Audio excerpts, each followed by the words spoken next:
Buenas tardes. Reciba un cordial saludo de parte del personal del Centro de Investigación en Contaminación Ambiental, SICA, de la Universidad de Costa Rica.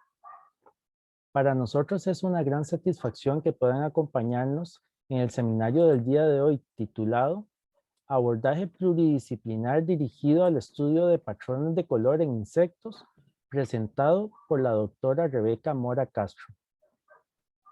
Desde hace 15 años, la doctora Mora desarrolla proyectos de investigación en las áreas de biofísica, biomimética y entomología como investigadora en el Centro de Investigación en Biología Celular y Molecular, CIBCM, y más recientemente en el Centro de Investigación en Ciencia e Ingeniería de Materiales, CICIMA, ambos de la Universidad de Costa Rica. Es representante de Latinoamérica del Biomimicry Global Network, directora del Biomimicry Costa Rica y única especialista en biomimética en el país. Graduada del programa Biomimicry 3.8 del biomimicry.org en conjunto con la Universidad de Arizona, ASU, en el año 2012.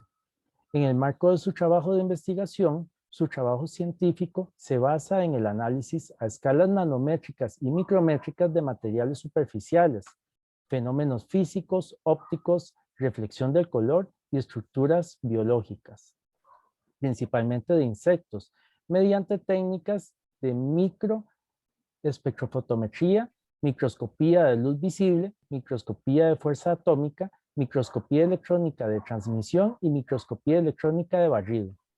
Asimismo, el análisis de dichas estructuras biológicas enmarca también un componente importante de análisis químicos, así como de los principios de mecánica, forma y función de las adaptaciones estudiadas. Su investigación se caracteriza por ser multi e interdisciplinaria, integrando principalmente dos grandes áreas, la física y la biología a través del estudio de modelos biológicos de pequeña escala.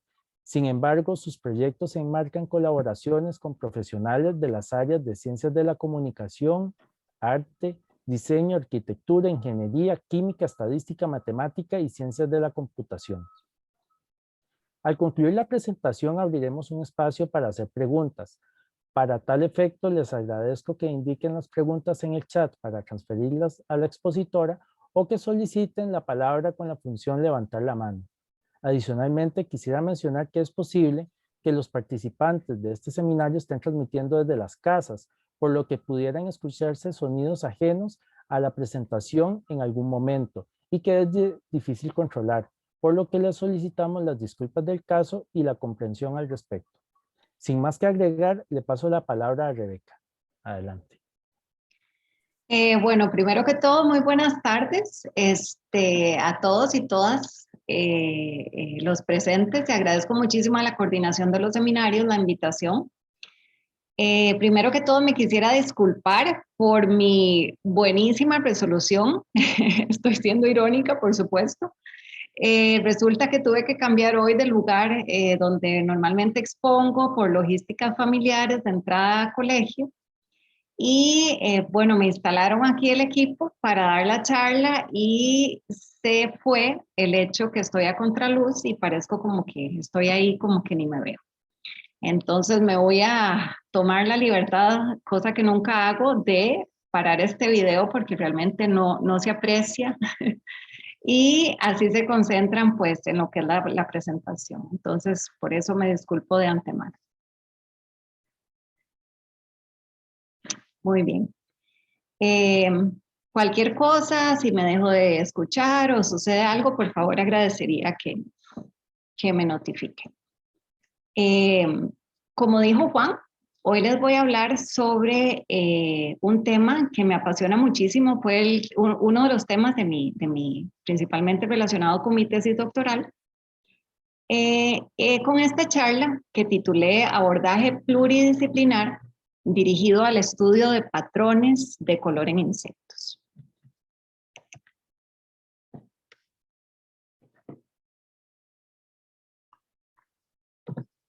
Muy bien. Voy a empezar por el tema macro, por así decirlo, que son los estudios científicos en color. Es importante mencionar que la cutícula de los insectos para producir color básicamente interactúa con la luz de dos maneras. Una de las maneras es la que vemos acá en la figura del lado izquierdo, que es la selección selectiva de longitudes de onda por un producto químico, o lo que escuchamos también como pigmento, como biocromo. Y en este caso, las longitudes de onda son absorbidas, o las longitudes de onda absorbidas son determinadas principalmente por la estructura molecular del pigmento, como esta que vemos acá. Mientras que el resto de longitudes de onda se transmite para producir el color visible.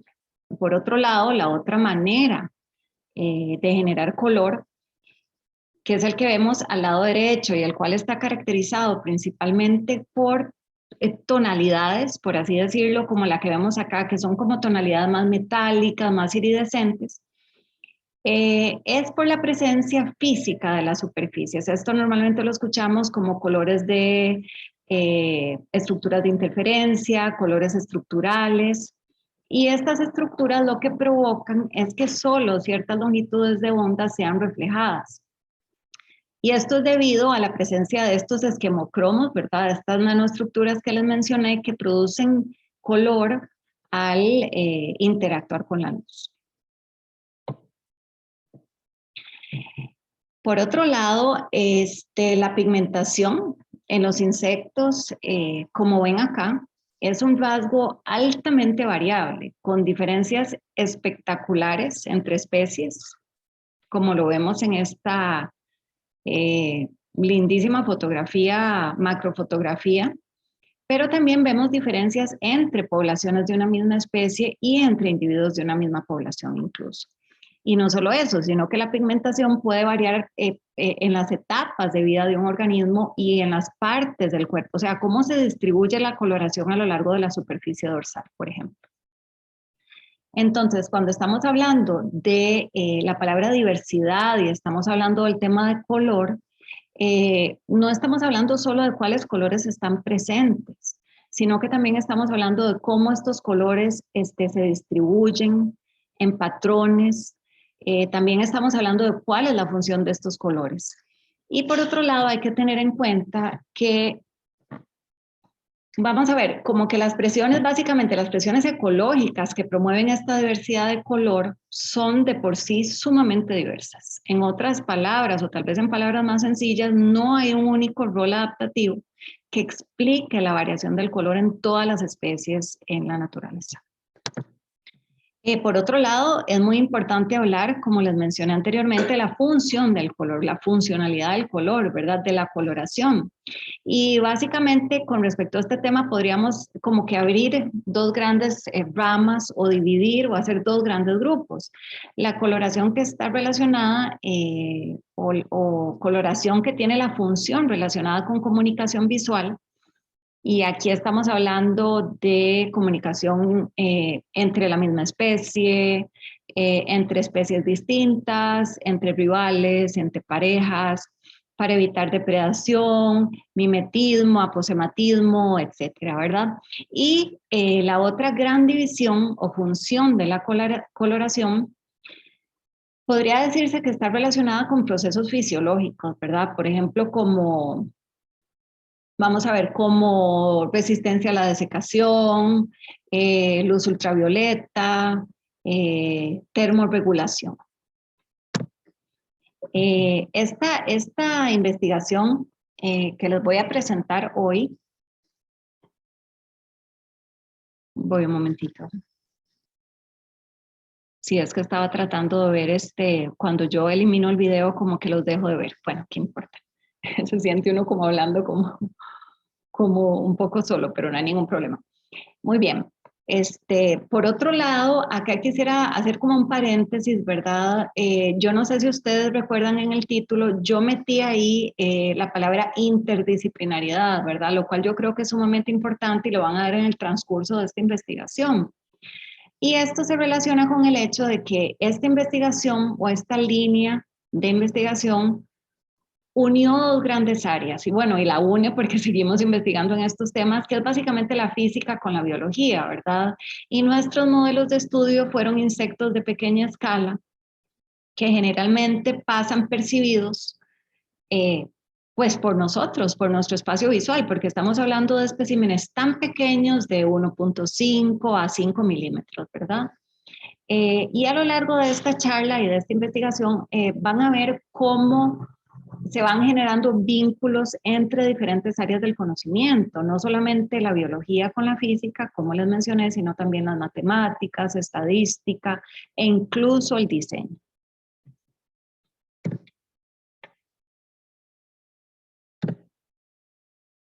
Y aquí abro un paréntesis aún más grande, ¿verdad? Para hablar unos minutitos sobre interdisciplinariedad, porque esto es muy importante ya que son términos que se escuchan mucho, pero algunas veces hay como un traslape, ¿verdad? Entre interdisciplinariedad, multidisciplinariedad, transdisciplinariedad.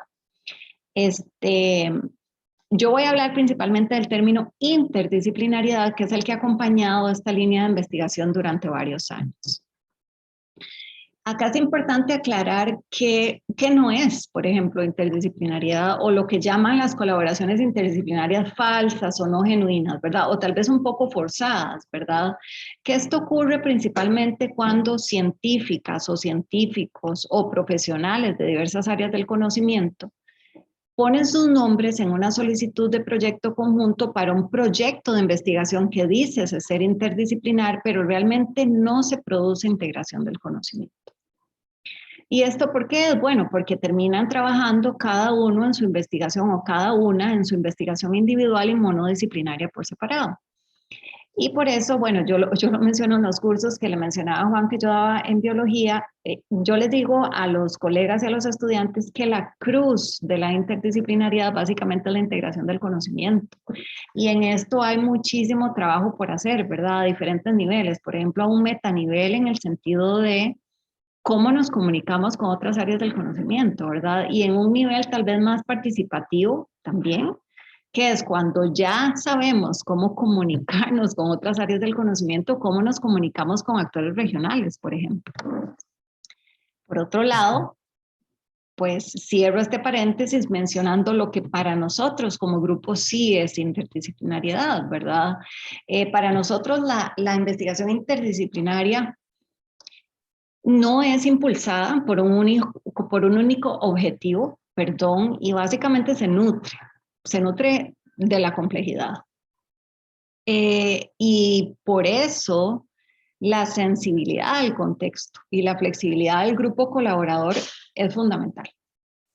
De hecho, si uno rebusca la literatura, una de las razones más citadas para seleccionar un enfoque interdisciplinario es usualmente un objetivo epistemológico, ¿verdad? Queremos producir nuevo conocimiento amplio de un fenómeno particular. Y por esta razón, que es lo que le comentaba también ahora Juan, que estábamos conversando previo a la charla, las investigaciones interdisciplinarias son valiosas, por supuesto, por sus resultados, pero también por la calidad y la naturaleza de su proceso, o sea, cómo lograron esos resultados entre diversas áreas del conocimiento, ¿verdad? Y acá, por tanto, es muy importante que también se publique no solo pues, el artículo científico, ¿verdad? Sino también cómo logramos formar esta comunidad de profesionales de diversas áreas de conocimiento que incluso desarrollan como un interlenguaje, ¿verdad? Híbrido para entenderse. O publicar, por ejemplo, cómo generamos ese nuevo conocimiento, cómo comprendimos de una forma más amplia el problema, cómo modificamos nuestras perspectivas, hipótesis, etc.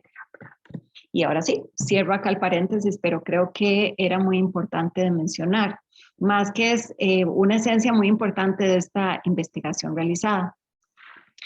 Muy bien, vamos a volver al modelo de estudio. El modelo de estudio, en este caso, de esta investigación fue Hymenoptera, el orden Hymenoptera.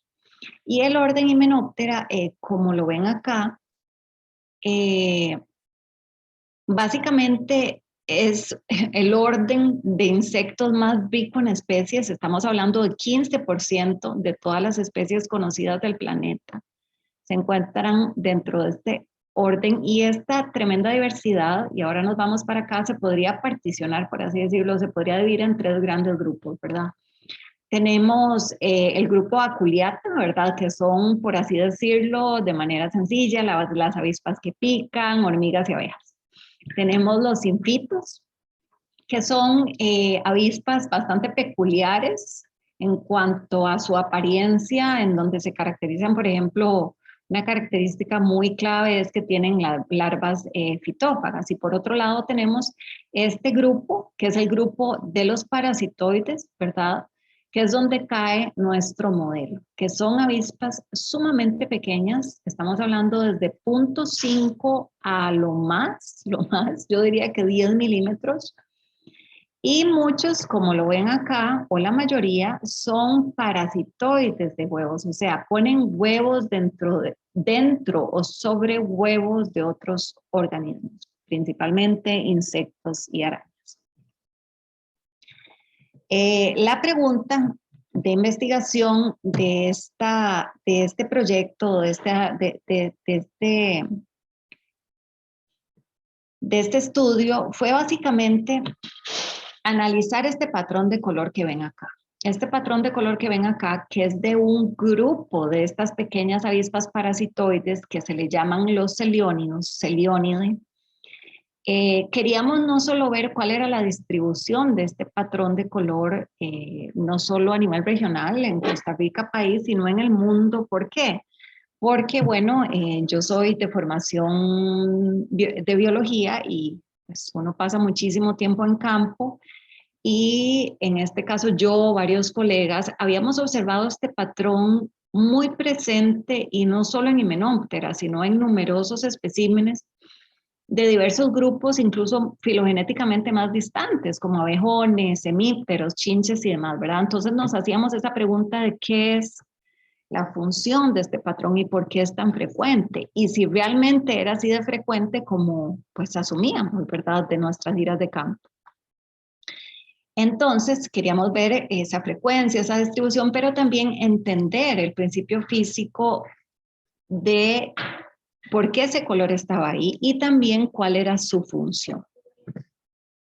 Y acá, pues nuestra hipótesis, o se podría decir que nuestra hipótesis de trabajo era el aposematismo, ¿verdad? ¿Por qué?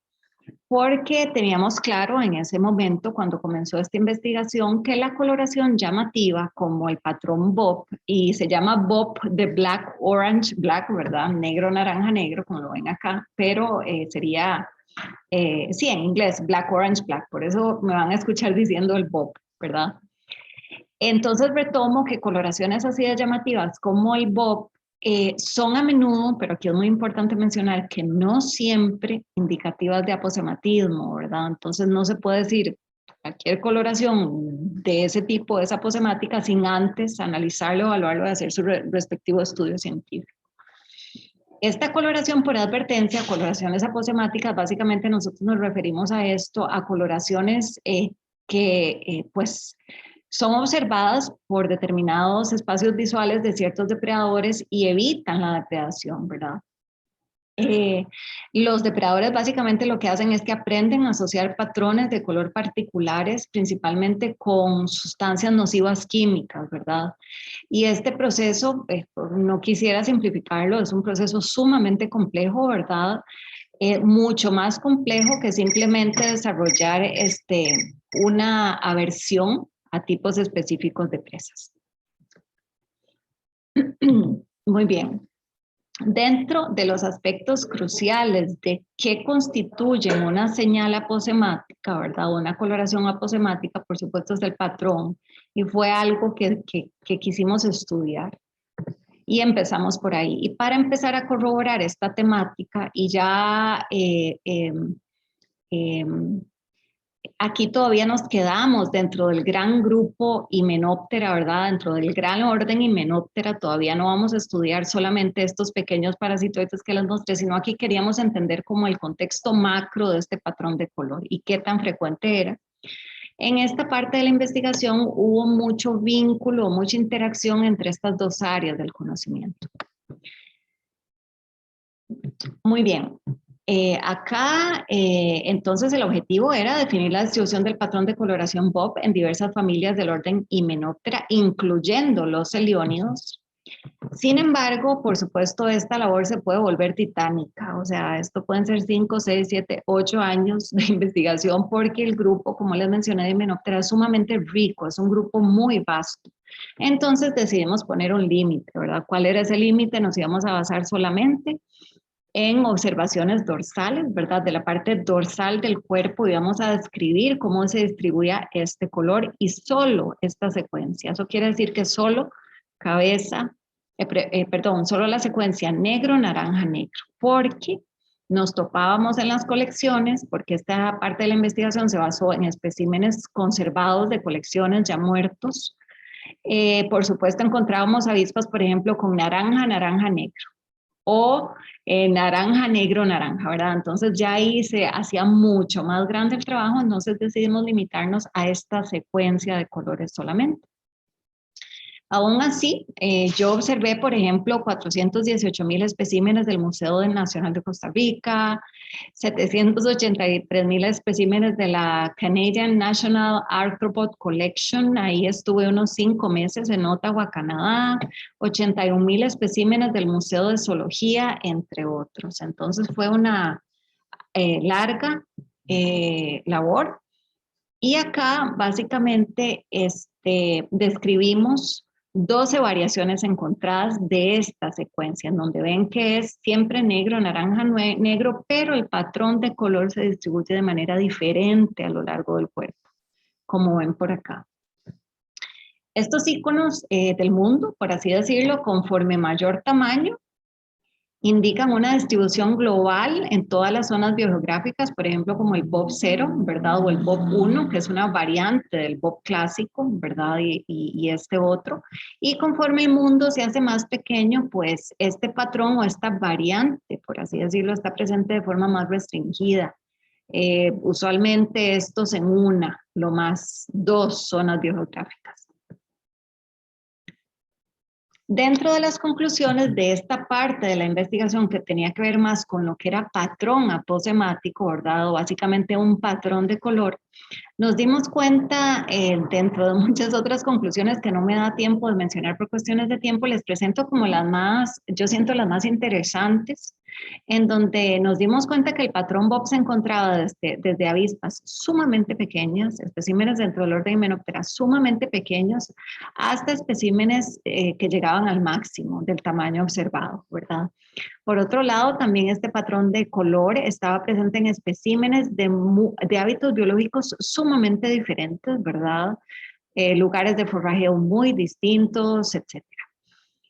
Otro resultado que nos sorprendió bastante fue que, y esto es común dentro del orden Hymenoptera, por ejemplo, los celionios, que es esta pequeña avispa parasitoide con este patrón de color, también presenta otro morfo de color, que es un morfo totalmente negro, ¿verdad? Vemos que está el BOP y también el que está totalmente negro no tiene que ver nada con dimorfismo sexual porque ambos morfos están presentes tanto en machos como en hembras, pero sí nos dimos cuenta, por ejemplo, que el patrón BOP estaba usualmente casi que en un 95% por debajo de los 2.000 metros, mientras que el patrón negro estaba por encima de los 2.000 metros, ¿verdad? No seguimos indagando en ese tema, fue un resultado muy interesante que vale la pena, ojalá a corto plazo evaluar con respecto tal vez a termorregulación o alguna función asociada con altitud, pero sí fue un resultado que quise mencionar acá porque sí me sorprendió bastante, me causó mucho, me parece muy interesante. Por otro lado, a diferencia de lo que estaba reportado en la literatura, el patrón BOP se encontró en todas las zonas biogeográficas del mundo. Antes estaba reportado solo en el neotrópico, lo cual nos corroboró que efectivamente es un patrón sumamente frecuente y sumamente diverso, ¿verdad? Si quieren ahondar más en el tema, con muchísimo gusto, por supuesto, me pueden escribir un correo, podemos conversar en algún momento después de la charla, o más adelante, o acá les pongo la publicación que enmarca gran parte de estos resultados, ¿verdad? Muy bien, ahora seguimos con la parte de conspicuidad, ¿verdad? Y la parte distintiva, lo cual caracteriza a muchas de las coloraciones aposemáticas. Y para trabajar en esta temática, pues ya se vuelve una interrogante científica un poco más compleja y esto por ende requiere colaboración interdisciplinaria de más áreas del conocimiento, ¿verdad? Que en este caso fueron principalmente estas. Y bueno, acá es muy importante mencionar que hay como dos saltos, ¿verdad? Pasamos del orden Hymenoptera, de todo este orden gigantesco, ahora sí a trabajar solo con los celiónidos, solamente con los géneros de celiónidos. Y pasamos de trabajar con especímenes frescos, o con especímenes muertos de colecciones, a trabajar con especímenes vivos y ojalá muy frescos para las técnicas que les voy a comentar a continuación. Vamos a ver cómo estoy de tiempo, muy bien. Y acá sí me gusta poner esta imagen por lo siguiente. Esta es la forma de colecta. Esta es como yo colecto estos especímenes en campo. Básicamente los celiónidos son especímenes de lo más 1.5 milímetros, entonces hay veces no le cuentan a uno como la historia detrás de las colectas, ¿verdad? Y siempre es como muy llamativa y a mí me gusta pues, no sé, tal vez para gente que no hace biología, proyectar este tipo de metodologías. Así es como se colecta. Yo utilizo una red entomológica, hago un barrido de aproximadamente 1 minuto, minuto y medio en campo. Agarro, como dicen, de todo, absolutamente en esta red entomológica, la pongo sobre mi cabeza y con ese de todo empiezo a buscar esa agujita en un pajar, que es una avispa de 1.5 milímetros de colores negros, naranjas y negros. Por supuesto el ojo se afina y ya después uno ya distingue el género y demás, y por supuesto la agarro con un succionador de boca, ¿verdad? Que tengo ahí incorporado de una vez como en mi cuello. Sin embargo, fue bastante retador porque ocupábamos un número de especímenes importante para las técnicas que les voy a mencionar, y no solo eso, sino porque sabíamos que esta avispa estaba presente en zonas bajas y cálidas del país, pero no sabíamos a dónde. Entonces tuve que recorrer todo el país con ayuda de maravillosos asistentes y estudiantes en campo. Topábamos con, como decimos nosotros, con alegrones de burro. Cuando nos salía la avispa nos poníamos sumamente felices, pero no era suficiente porque necesitábamos un número de avispas numeroso en poco tiempo de colecta. Por ejemplo, íbamos a lugares como Guapiles, cerca de la Estación Biológica de la Selva, y colectábamos una avispa en 6 horas y eso pues no nos funcionaba. Hasta que logramos encontrar un parche, el parche que permitió hacer toda esta investigación cerca de la zona protegida del rodeo. Estamos hablando del distrito de Colón, en la provincia de San José, por lo cual la logística era muy conveniente, ¿verdad? Porque es un bosque bastante cercano a la GAM. Sin embargo, algunas pruebas requerían las muestras tan frescas que teníamos que levantar laboratorios in situ para hacer las observaciones para no estresar ni lastimar a las avispas, ¿verdad? Y luego liberarlas. Muy bien, entonces pasamos ahora sí a entender, bueno, ya sabemos que es un color sumamente distribuido, muy frecuente. Y ahora sí, ¿cuál es la base física que determina este patrón de coloración en especímenes solamente de la familia Celione, ¿verdad? Muy bien. Acá lo que hicimos fue lo siguiente. Y acá hay 2 aspectos importantes que quiero resaltar. La caracterización de color en biología, principalmente en taxonomía, ¿verdad? Biológica, se realiza usualmente, no siempre, de manera muy subjetiva. Básicamente, ¿qué es lo que vemos con nuestro espacio visual como seres humanos? O sea, una aproximación bastante antropocéntrica, ¿verdad? Nosotros quisimos alejarnos de esto y proponer métodos más cuantitativos para tratar rigurosamente la medición del color, ¿verdad? En donde lo que hicimos fue, como ven acá, analizar datos espectrales y su variabilidad como una medida funcional, ¿verdad? Porque esta estrategia o esta metodología estadística considera todos los puntos de la curva, entonces nos funcionó sumamente bien y potencialmente nos puede, y van a ver que nos mostró diferencias que podrían detectar insectos, no seres humanos, porque nosotros no somos el depredador de esta avispa, son otros depredadores, y nos ayudó a arrojar una luz sobre la biología y la funcionalidad de esta coloración. Por otro lado, otro reto que tuvimos fue que trabajar con modelos de estudios tan pequeños tiene sus ventajas. Por ejemplo, no hay nadie que los trabaje porque son muy complicados. Entonces, todo es muy novedoso, las publicaciones son pues valiosas y demás. Sin embargo, no todas las metodologías funcionan para un espécimen de 1.5 milímetros, ¿verdad? Desde la disección de sus partes hasta cómo determinamos la naturaleza física del color, etcétera. Entonces, hicimos una búsqueda, una inteligencia competitiva, por así decirlo, fuerte, y decidimos trabajar por dicha porque nos funcionó sumamente bien, porque es un equipo para especímenes pequeños con microespectrofotometría, ¿verdad? En este caso, en uno de mis lugares de trabajo, que es en el CICIMA. Y la aproximación estadística que desarrollamos se basó en la reflectancia, como lo ven acá, de la superficie dorsal del espécimen, ¿verdad? Hicimos análisis espectrofotométricos de 8 géneros de celiónidos, y yo lo que hice fue disectar solamente una parte minúscula de este tercer terguito color negro y una parte muy pequeña de esta parte del mesosoma, del espécimen, y con eso hicimos los análisis de los datos. Básicamente, acá se me olvidó mencionar que la descripción estadística del patrón de color BOB, mediante estos enfoques estadísticos funcionales, ¿verdad? Los aplicamos a la información espectral en función del género, por ejemplo, del color, de los puntos de medición y también de las muestras. Además de los estudios, de los análisis ópticos, ¿verdad? También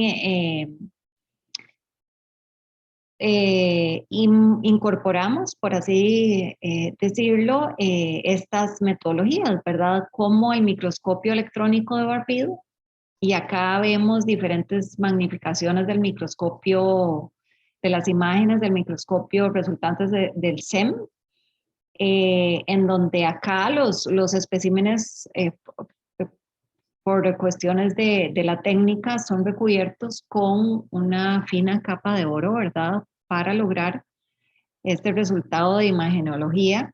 Y por otro lado, también usamos microscopio de fuerza atómica. ¿Por qué? Porque a pesar de que es una técnica también que nos devela características de la superficie, es una técnica que no recubre la superficie, entonces me da información complementaria y adicional a la ya obtenida por SEM, ¿verdad? Y aquí, para resumir, básicamente se ven especímenes de ambos morfos, el morfo totalmente negro y el morfo BOB, con estructuras, casi microesculturas sumamente complejas, ¿verdad?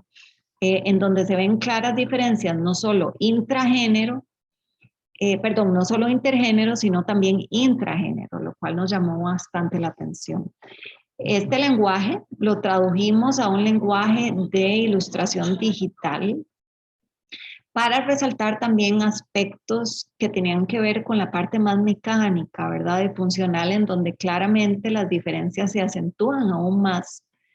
Y se ve en ciertas estructuras tipo resorte y demás que probablemente están muy relacionadas con la flexibilidad requerida por estos especímenes en el mesotórax y las deformaciones requeridas para el vuelo, ¿verdad? Sin embargo, estos resultados pues merecen mucho más investigación más adelante para poder explicar aún más estas notables diferencias, incluso encontradas dentro del mismo género, ¿verdad? Ok, muy bien. Para pasar de la parte superficial a la parte más interna, decidimos incorporar otras técnicas, ¿verdad? Como lo ven acá, incorporamos una técnica sumamente utilizada en la carrera de microbiología, que es eosina hematoxilina.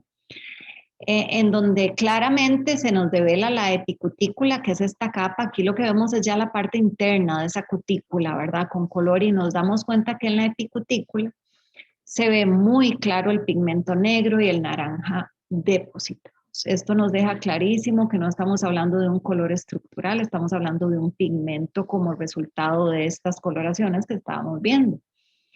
Y acá, volviendo a la parte óptica, aquí observamos algo muy interesante. Vean que los espectros, aquí tenemos los colores negros, ¿verdad? En negro, y los colores naranjas en naranja.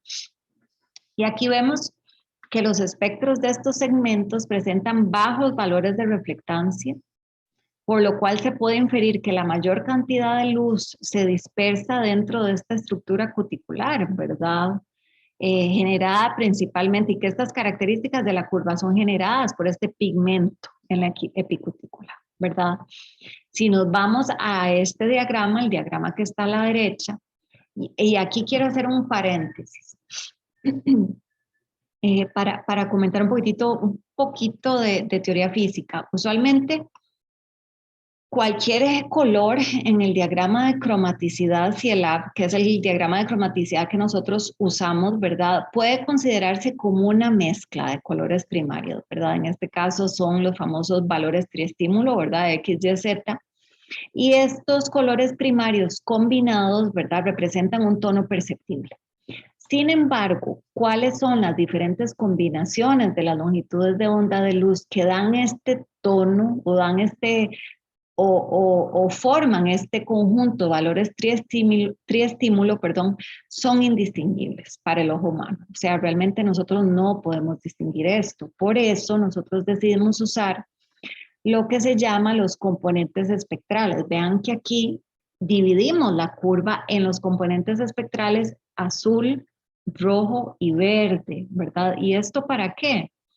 Porque esto me da datos objetivos del estímulo.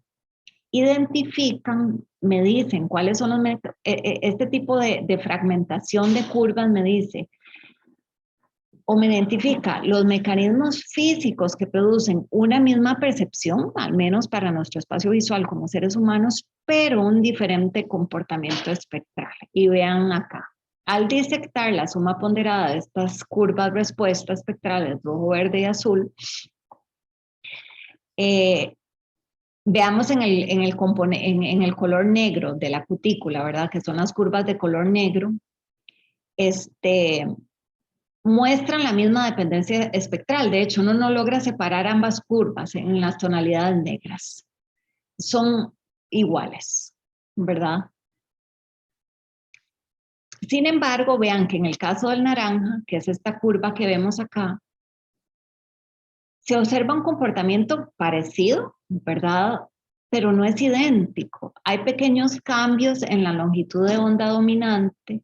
Y esto lo que nos dice es que estamos hablando de colores anaranjados diferentes o colores naranjas diferentes. Y esto es sumamente importante porque si uno no hace esta fragmentación y si uno se basa en la percepción humana de estos tonos naranjas, las avispas se ven exactamente igual.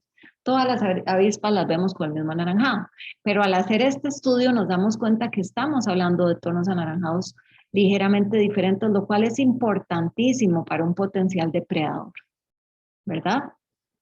Y no solo eso, sino que cuando analizamos estas diferencias vemos que en el componente azul hay un mismo espectro de dependencia. Aquí no hay diferencias, pero las evidencias pero las diferencias se hacen evidentes solo en los componentes rojos y en los componentes verdes.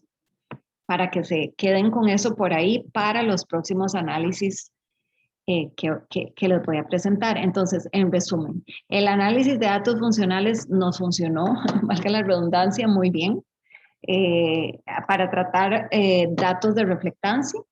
Nos mostró que hay diferencias entre los mismos colores naranja, ¿verdad? De géneros distintos y que estas diferencias están relacionadas con los componentes, solo los componentes verdes y rojos, no el azul. Por otro lado, Esto se traduce a que estamos hablando de tonos anaranjados ligeramente diferentes, aunque nosotros como seres humanos no lo notemos, y que estos colores naranjas y negros no son estructuras de interferencia, son pigmentos. Y esto está enmarcado en esta publicación, en caso de que quieran ahondar un poquitito más en el tema, y en esta otra también. Muy bien, vamos con la última parte de esta presentación, en donde terminamos de amarrar, ¿verdad?, nuestra hipótesis de aposematismo, corroborando el contraste de esta tonalidad de color y también la toxicidad de esta señal, una interrogante científica aún más compleja, una pregunta de investigación aún más compleja, lo que se traduce a más participantes de diversas áreas del conocimiento. Muy bien. Entonces, esto era básicamente hacer estudios de observación, ¿verdad? Presa, depredador. Y para esto, por supuesto, pues teníamos que escoger un depredador potencial, ¿verdad?, para hacer estos estudios, y decidimos escoger una araña, ¿verdad? Una araña. ¿Por qué? Porque las arañas brincadoras, ¿verdad? Los altícidos, ¿verdad? El nombre más científico, fueron nuestros depredadores para hacer los análisis de laboratorio, y creímos en ese momento, y fue una muy buena elección, que era un depredador potencial de esta pequeñísima avispa. ¿Por qué? Porque los datos moleculares de estas arañas y los reportes en la literatura,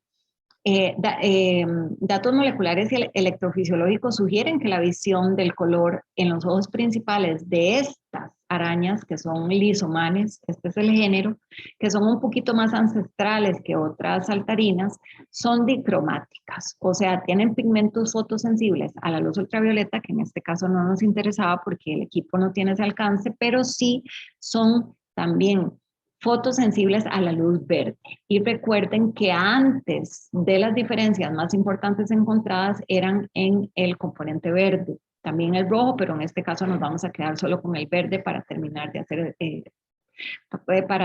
esta investigación. Muy bien, entonces estas arañas son sumamente interesantes, o sea, el ojo, la parte de adaptación del ojo es increíble, es como ver un lente de una cámara, un lente macro, ¿verdad? Y tiene características pues en las cuales no voy a ahondar por cuestiones de tiempo, pero alcanzan una agudeza visual increíble. Ahora se reporta como la mayor agudeza visual hasta ahora medida en cualquier artrópodo, incluso pueden identificar presas en categorías, sí dependen únicamente de la visión, ¿verdad? Entonces para nosotros era un depredador muy, muy adecuado. Sin embargo, acá cruzamos otro puente también, que fue que dejamos de trabajar y hacer los cálculos con los datos de nuestro espacio visual como seres humanos, y ahora queríamos utilizar, ¿verdad?, la percepción del modelo de estudio, que en este caso era el saltícido, ¿verdad? Y esta transición es importantísima porque la temática del color o la ciencia del color siempre usualmente se basa en la percepción humana. Incluso si uno googlea o busca la definición de luz, ¿verdad? Es una definición que es muy antropocéntrica, es la parte visible del ser humano, del espectro electromagnético, ¿verdad? Y esto fue cambiando lentamente, aproximadamente en los años 80 se descubrió que los insectos veían un espectro más amplio que los humanos, como por ejemplo se empezó a hablar de radiación ultravioleta, infrarroja, y esto condujo a generar investigación e interés por los sentidos de los animales, aparte de nosotros, ¿verdad?, de nuestra especie. Y empezaron, fue Lubbock, si no me equivoco, el que empezó a hacer las primeras pruebas de visión de color animal, ¿verdad? Entonces nosotros quisimos también esta investigación cruzar ese puente y pasar de nuestro espacio visual al espacio visual de la araña, y para ello establecimos un sistema putativo visual para obtener el espectro de absorción normalizado de la araña, ¿verdad? A través de unos cálculos, basándonos en el nomograma de Novarndoski, ¿verdad? En donde alimentamos este nomograma con el pigmento fotosensible presente en la araña, ¿verdad? Y su longitud de onda máxima. Aquí hicimos varios experimentos, hicimos algunos experimentos con avispas vivas, y con avispas muertas, en donde involucra todas las áreas del conocimiento que vieron en la diapositiva que les puse, donde salen como las bolitas, ¿verdad? El conocimiento, sale ingeniería, sale computación. ¿Por qué? Porque, bueno, hay una parte de la investigación que no me va a dar tiempo de contarles porque casi que me quedan como 5 minutos nada más, que tiene que ver con programación de Arduino, programación de esta jaula automatizada y demás. Pero les voy a hablar de la parte de las avispas vivas, ¿verdad? En donde básicamente expusimos la araña, avispas vivas. Y tomamos video, ¿verdad? Tomamos video de varios datos, de varios detalles, de varias variables, ¿verdad? Si era araña de campo, de cautiverio, adulto, juvenil. Determinamos una escala de evaluación, ¿verdad? Ya les voy a... Esta es la primera escala del comportamiento, que es detección de la presa y el depredador gira.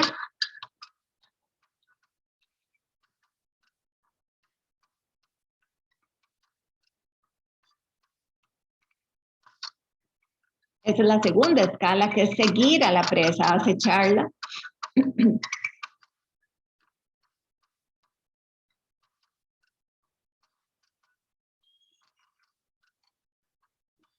Esta es la tercera, que es un comportamiento típico de los altíceos, que es brincar y tener contacto con la presa.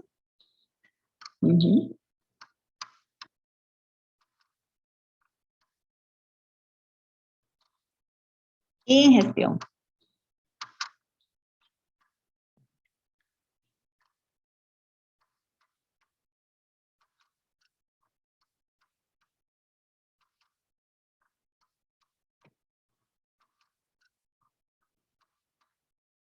Y evasión también.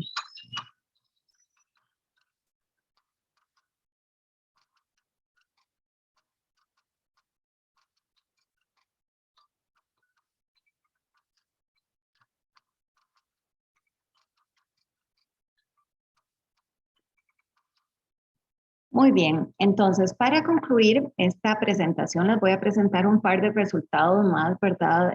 Dentro de los muchos resultados que obtuvimos como resultado de estos análisis de observación en campo con avispas frescas, vivas, recién colectadas. Y es este gráfico, ¿verdad? Este gráfico resume todo. Básicamente este gráfico lo que nos muestra son los contrastes de absorción. Aquí estamos hablando del contraste, ¿verdad? Y acá la única suposición que estamos haciendo es basada en la fisiología del sistema visual de la araña. Nos basamos en el pigmento fotosensible de la araña presente y su longitud de onda máxima, ¿verdad? Aquí calculamos los componentes verdes del espectro de la cutícula negra y de la cutícula naranja, que esto básicamente representa la cantidad de luz reflejada por la cutícula de la avispa que puede ser absorbida por el pigmento fotosensible de la araña. Y por lo tanto, esto quiere decir que puede ser procesada por el sistema visual de la araña, ¿verdad? Entonces esto se calcula mediante una diferencia aritmética entre áreas que debe ser proporcional a una capacidad mayor o básicamente menor de detectar una diferencia entre ambos colores, ¿verdad?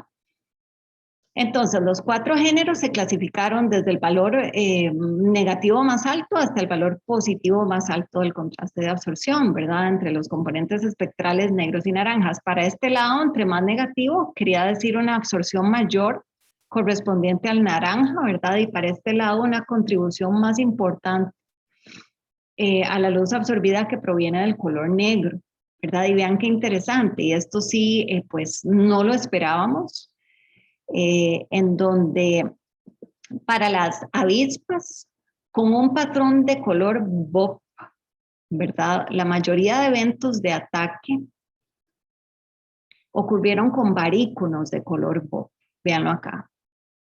La mayoría de eventos de ataque ocurrieron con baríconos de color BOP, perdón, que es este de acá, que también tiene el contraste de absorción, vean que es el número más bajo, este es 600, 342. Entonces, el ataque ocurrió más aquí, baríconos BOP, que es el que tiene menos contraste. ¿Esto qué quiere decir?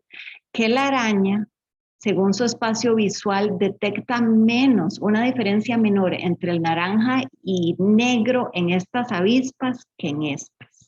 Por lo tanto, se podría decir así que esta coloración se ve, o la araña la visualiza menos contrastada menos señal de alerta, por lo tanto la ataca más, ¿verdad?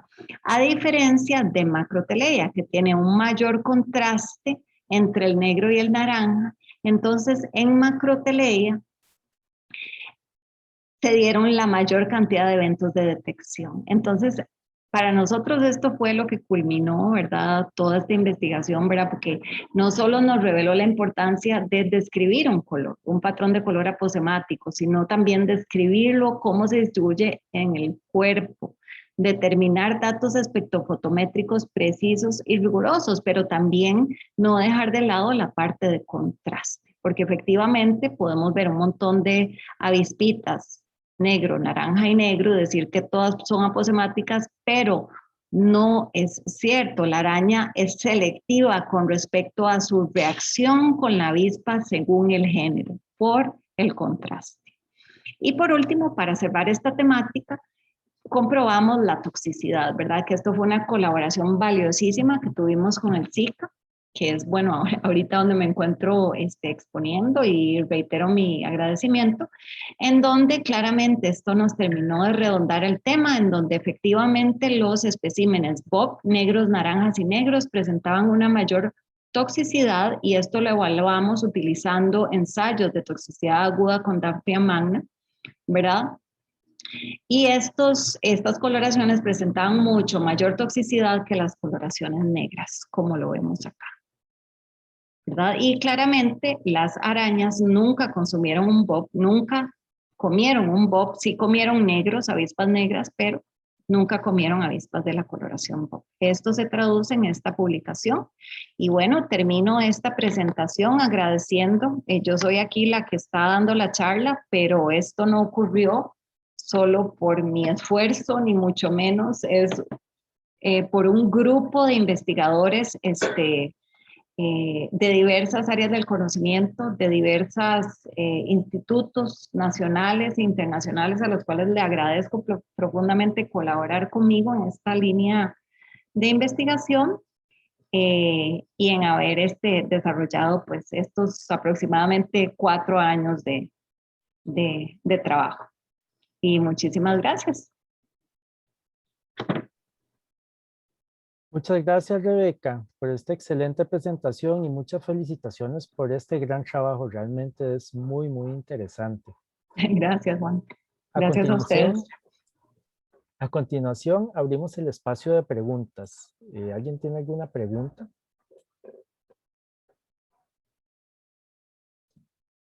Ok, yo sí tengo preguntas, Rebeca. Muy bien, no hay problema. Igual ahí queda la presentación para más adelante, y para los que la vean después me pueden contactar a mi correo, que es muy sencillo, es rebeca.mora@ucr.ac.cr, Rebeca con una C, porque hay veces lo escriben diferente. rebeca.mora@ucr.ac. Perfecto.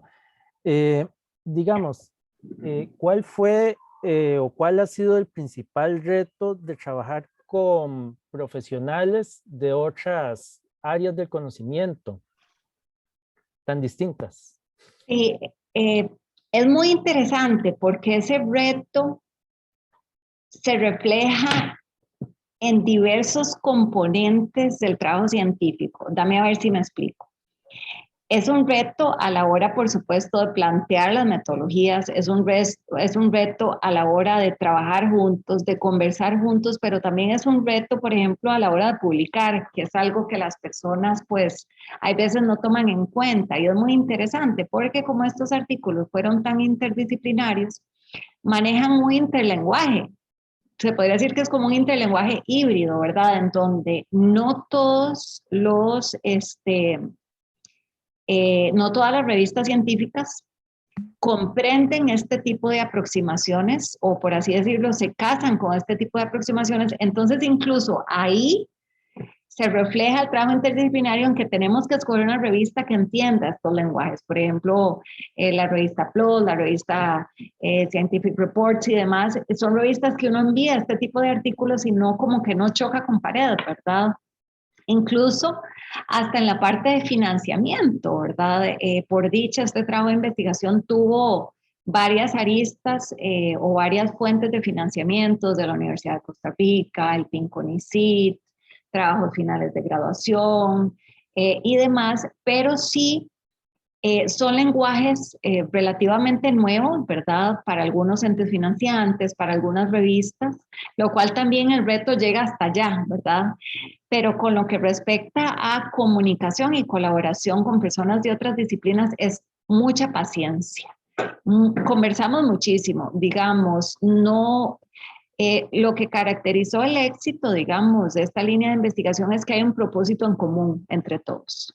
Y todos estamos casados y todas con ese propósito, entonces queremos hacer lo que sea por lograr esos objetivos, ¿verdad? Entonces eso requiere muchísimo tiempo, muchísima paciencia y desarrollo, incluso de nuevos métodos que en ese momento no teníamos a la mano, en donde, por ejemplo, muchos de los estudios estadísticos que se utilizaron se tuvieron que llevar conjunto la persona de estadística, que fue Marcela, que nos dio una ayuda increíble, Marcela Alfaro, y llevar juntos ese desarrollo. Bueno, ¿cuál método estadístico vamos a usar? Desarrollamos un nuevo método estadístico porque este es un análisis que realmente no se maneja mucho en esas áreas y desarrollamos el método ambas juntos, ¿verdad? Entonces, eso requiere mucho más horas, ¿verdad? Que uno darle los datos a alguien y que esa persona pues nada más aplique esa metodología, ¿verdad? Entonces yo creo que ese es el principal reto, uno asumir ese propósito en común con todas las demás personas que colabora e integrar ese conocimiento y generar conocimiento entre todos. No es la suma, o sea, no son las partes por separado ni la suma de las partes trabajando cada una por sí sola, es integrar el conocimiento y publicar ese conocimiento integrado, lo cual se caracteriza por tener un lenguaje diferente incluso. Claro, súper interesante. Y a nivel, digamos, de la universidad, de las distintas instancias universitarias, empezando por escuelas, ¿verdad? Y vicerrectorías y todo esto, ¿cómo fue, digamos, la experiencia, la acogida de esto? Porque usualmente cuando uno propone un proyecto dicen, bueno, voy a trabajar en el área de síntesis orgánica o en el área de ecología, pero esto es como muy difícil de encajar en un solo lugar, ¿verdad? Entonces, ¿cómo fue esa experiencia? Sí, dicen que la interdisciplinariedad ahora está siendo muy utilizada para generar conocimiento, lo cual es muy valioso, pero es un hábito de riesgo, ¿verdad? Es un hábito de riesgo porque si uno choca ahí con algunas, yo no diría que son paredes, ¿verdad? Son como retos y yo siento que esos retos siempre se superan con la parte de culturalización, ¿verdad? Conversar y explicar de qué se trata, ¿verdad? Incluso en donde al principio tal vez habían ciertos anticuerpos de algunos colaboradores y colaboradoras, después más bien terminábamos todos colaborando juntos, ¿verdad? Simplemente con una conversación de más, ¿verdad? Explicando los temas en donde claramente todas las personas colaboradoras se dan cuenta de que todos trabajamos con el mismo rigor científico. Es una cuestión nada más de confianza y de colaboración, ¿verdad? Y de ese famoso propósito en común. Pero sí, ahorita yo diría que es un hábito de riesgo, muy necesario, pero es un hábito de riesgo, sí. Claro, muchas gracias. Y para finalizar, o sea, yo he escuchado expresiones, ¿verdad? De gente fuera, inclusive dentro de la academia, ¿verdad? Cuando dicen que, ¿para qué estudiar las hormigas? ¿Verdad? Vamos a cosas que sean más útiles, ¿verdad? Entonces uno podría pensar aquí, ¿para qué estudiar si las avispas son negras y naranjas, ¿verdad? Entonces, no sé, por ejemplo, yo veo esto y a mí se me viene a la cabeza un ejemplo así como, bueno, toda esta información es súper importante, ¿verdad? De cómo hay un organismo que es capaz de ver esas diferencias a ese nivel que nosotros no vemos. Entonces, qué sé yo, por ejemplo, yo podría aplicar eso y diseñar un suéter que tenga esos patrones así, con eso, entonces ya me sirve de repelente. O diseñar trampas que tengan más bien esos patrones en ese sentido y me sirven para, por ejemplo, qué sé yo, con los mosquitos o algo así. Entonces, no sé qué aplicaciones podría hablar usted o por qué es importante este tipo de investigación, qué aporta. Sí, claro, en este caso, digamos, tu pregunta es más dirigida a la parte de aplicación y sí tiene una aplicación muy biomimética, ¿verdad? En el sentido de que acá estamos entendiendo cómo funciona el espacio visual de una especie que no es nuestra especie, ¿verdad? Entendiendo cómo se da la percepción de este color y no solo eso, sino cómo este color desde una línea, la física, ¿verdad? ¿Cómo surge, verdad? Y creo que ahí está algo muy interesante, porque muchos de estos ensamblajes que se observan en la naturaleza, ¿verdad? Del color, en donde claramente acá, bueno, en este caso no estamos hablando de un color estructural, estamos hablando de un pigmento, ¿verdad? Pero hay casos interesantísimos en donde los colores estructurales, por ejemplo, que es meramente una microescultura que interactúa con la luz, están siendo emulados en superficies diversas, ¿verdad? En otros contextos, ¿verdad? Incluso en artefactos utilizados por nuestras sociedades humanas. Y esto, por ejemplo, genera una ventaja competitiva y muy importante a nivel ecológico porque estamos dejando de lado, ¿verdad? Esta plataforma de colores, de tinción, ¿verdad? Que es una de las industrias con una contaminación importantísima, ¿verdad? A nivel ambiental. Y traducimos la generación de color, ¿verdad? A un principio de adaptación de una pequeña avispa o de un abejón, ¿verdad? Que nos da conocimiento y nos enseña, casi que funciona como un mentor en este caso, como un estratega, de hecho, que incluso en muchos casos lleva mucho más tiempo de existir en el planeta Tierra que nosotros, porque nosotros somos una especie que está en pañales, ¿verdad? En donde nos está cediendo ese conocimiento que puede ser extrapolado, ¿verdad? A un producto diseñado, como vos decís, ¿verdad? Tiene una ventaja también ambiental. Y esto tiene un impacto en diversas aristas, Juan, por ejemplo, un impacto en la arista filosófica, le da muy duro a la parte de cómo estamos como en esta cumbre, ¿verdad? Como especie con respecto a otras especies. Ahí podemos entrar en la parte filosófica. Entramos en la parte de diseño porque estamos hablando de un producto, ¿verdad? Entramos en la parte científica porque, ¿por qué? Porque son organismos muy pequeños que realmente no se estudian porque simplemente no los vemos. Entonces, al no verlos, se minimizan y no generan conocimiento. Y sí lo tienen muchísimo conocimiento. Entonces, ¿verdad? Podemos hablar de un montón de factores importantes. Y todo se reduce a que es un conocimiento muy valioso, ¿verdad? De una especie que mide solo 1.5 milímetros, ¿verdad? A partir de la cual se pueden generar muchísimas cosas más allá de un artículo científico. Excelente, súper interesante realmente. Muchas felicitaciones por este gran trabajo. Y no sé si hay alguna otra pregunta. Si no, yo creo que lo que resta es agradecerte, Rebeca, por todo esto. Realmente fue muy, muy interesante. Agradecer la participación de todos que nos acompañaron y extenderles una cordial invitación al próximo seminario titulado Valorización de residuos de madera y agroindustriales para la generación de energía, que será presentado por la doctora Cindy Torres, investigadora y docente de la Escuela de Ingeniería Química de la Universidad de Costa Rica, y que se realizará el martes 27 de julio a las 3:30 p.m. en este mismo espacio. Muchas gracias de nuevo y espero que pasen una feliz tarde. Igualmente, muchas gracias por la invitación y feliz tarde. Hasta luego. Hasta luego.